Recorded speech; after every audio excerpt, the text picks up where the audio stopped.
is up, guys? Mr. Corn is back again with another video. My name is Germdonor, and in today's video I am going to be showing you guys some of the best basic settings that most of the pros use in PUBG Mobile. So stick around throughout the whole video and don't forget to drop a like before we go any further.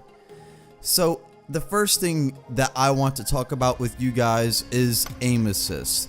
What I recommend doing is disabling aim assist. Now the reason why is because if you have aim assist on and you happen to get in a scenario with multiple enemies, it can lock on to enemies that are down instead of enemies that are up, which can really affect you.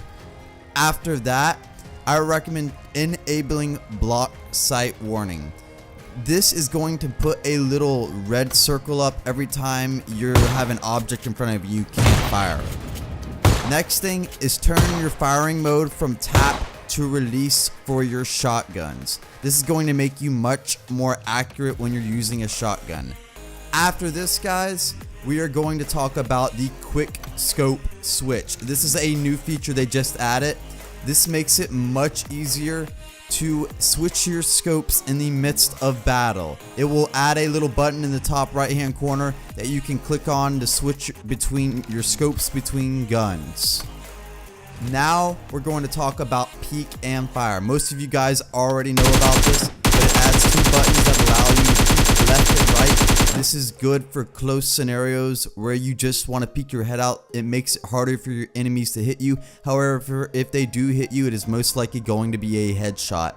I personally do not recommend enabling peek and open scope just because it gets in the way, and I recommend having your lean mode on tap, not mix, and not on the 3-second thing or whatever that is, hold. It doesn't, I like tap just because you click it and you're there, and you click it and it's off. It's basic and simple.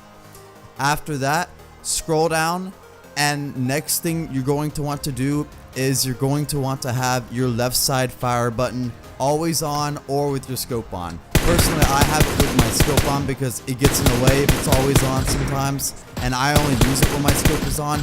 It's going to make you much more accurate when you're taking long distance shots. That way you can aim and hold your gun down with your right finger and shoot with your left finger. After this, guys, I recommend turning on your gyroscope.